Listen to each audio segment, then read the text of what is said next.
প্রতিদিনেরই মতো আজকেও আমি উঠে পড়েছি। আমি আজ আপনাদের আমার জীবনের একটা দিনকে তুলে ধরবো।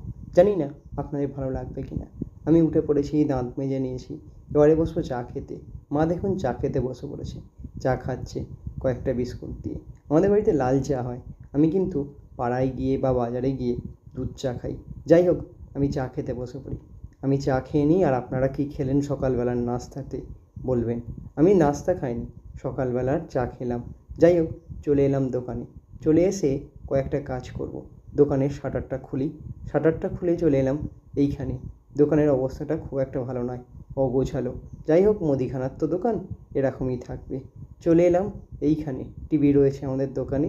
আর এই একটা চার্জার কাঁটা, একে চার্জ দিতে হবে। এটা দিয়েই কারবার হয়। যাই হোক, কাঁটার এটা তারটা বার করি, চার্জ দেবো। চার্জ দিয়ে যাব বাজারে। যাই হোক, চার্জ তো দিয়ে দিলাম। ইলেকট্রিক কাঁটায় চার্জ দেওয়ার পরে খুললাম ফ্রিজটা। ফ্রিজটা থেকে বার করে নিলাম টক দই। তারপরে ডিপ ফ্রিজের কাছে চলে এলাম। ডিপ ফ্রিজের আইসক্রিমগুলো দেখছি। কি দেখছি পরে বলবো। একটা গন্ডগোল হয়ে গেছে। মনটা আমার ভারাক্রান্ত। আমার মনটা খারাপই লাগছে। যাই হোক, মনটা ক্রান্ত হোক, ভারাক্রান্ত হোক, জীবনের একটা অংশ, জীবনের একটা পার্ট। সুখ দুঃখ একসঙ্গেই যেতে হয়। যাই হোক, চলুন বাজারের দিকে রওনা দিই। বাজারের দিকে রওনা দেবো বলে বেরিয়েও পড়েছি। কষ্ট লাগছে, মনে কষ্ট হচ্ছে।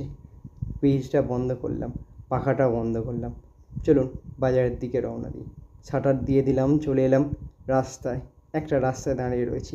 এখানটা একটু মূলত প্রাকৃতিক সৌন্দর্য আমাকে আকর্ষিত করে, আমাকে মুগ্ধ করে। আমি এখানে দাঁড়িয়ে রয়েছি। এখানে লোকজনটা কম, রাস্তায় যা মানুষ যায়। পাশে খুব একটা গাড়ি নেই, বাড়ি নেই। যাই হোক, চলে এলাম বাড়িতে। মাল নিয়ে চলে এসেছি। আর মাকে বলেছি আলুটা মাপতে। একটা আলুর বস্তা এনেছি। আলুর বস্তাটা প্রচণ্ড ছেঁড়া, সেই জন্য মনে হয়েছে যেন আলুটা কম থাকবে। আমিও মাপছি, মাও মাপছে। মা আলুর বস্তাটা চাপাচ্ছে কাঁটাতে। যাই হোক, ক কিলো আলু হয় দেখুন। এখানে আলু হয়েছে 19 কিলো নয়, 30 কিলো। 30 কিলোর একটু কমই মাপছি, কারণ 30 কিলোর কাঁটা, 30 কিলোর মাল বেশি হলে হয়তো কেটে যাবে। প্রথমে সেটাই ঘটলো। তারপরেই মাপলাম।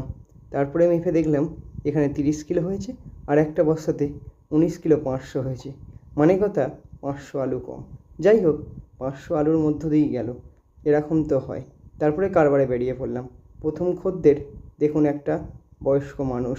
তাকে যতই বলছি দাম বেড়ে গেছে, সে মানতেই চাইছে না। একটা খদ্দের ছেড়ে দিলাম। তারপরে কারবারে যাব। কারবারে যেতে যেতে আমি আর একটা জিনিস বলে দিই। জিনিসপত্রে প্রচণ্ড দাম বেড়ে গেছে এই জলটা হতে। চলুন বাড়ি ফিরছি। বাড়ি ফেরার পথে আর একটা জিনিস দেখাবো। আমি ফিরছি একটা বাগান দিয়ে। এই বাগান দিয়ে আমায় ফিরতে হয়। এখানে নাকি সবাই বলে ভূত আছে। আমি তো দেখতে পাইনি। চলে এসেছি বাড়িতে। দোকানে চলে এসেছি। দোকানে মা বসে আছে, দেখবেন। এই যে মা কুন্ন কুটছে। মা কুন্ন কুটছে, বাড়িতে গিয়ে রান্না করবে। আমাদের প্রায় 3:30 বেজে যায় খেতে। মা কুন্ন কুটছে, বাড়ি যাবে। চলুন আমিও নেমে পড়ি। তারপরে মাকে আমি বললাম বাড়ি চলে যেতে। মা চলে গেল বাড়ি, চলে যাবে। চলুন, আমি বসে আছি আর একটা আমুলের আইসক্রিম খেয়ে নিই। আমুলের আইসক্রিমটা খেতে খেতে আপনাদের দেখাচ্ছি। আর বলছি কেন তখন সকালবেলা ফ্রিজটা খুলেছিলাম। ফ্রিজটা খুলেছিলাম একদিন, আইসক্রিমের ফ্রিজটা বন্ধ রেখে ফেলেছিলাম। সেই জন্য আইসক্রিমগুলো প্রচণ্ড গলে গেছে, সব একদিকে জমে গেছে। দেখুন, খারাপ হয়নি, টেস্টে খারাপ হয়নি, কিন্তু খদ্দের নেবে কি না জানি না। অনেকগুলো টাকার আইসক্রিম গলে গেছে, ক্ষতি হয়ে গেল অনেক টাকার। যাই হোক, আপনাদের কেমন ব্লগটা লাগলো বলবেন। আমি প্রথমে বড় ব্লগ করলাম, জানি না কতটা ভালো লাগলো। আপনাদের যদি ভালো লাগে চ্যানেলটা সাবস্ক্রাইব করবেন, পাশে থাকবেন। আর এরকমই ভিডিও পেতে হলে আমার চ্যানেলটাকে ভালোবাসার সঙ্গে এগিয়ে নিয়ে যাবেন, কমেন্ট করবেন। যাই হোক, এখানেই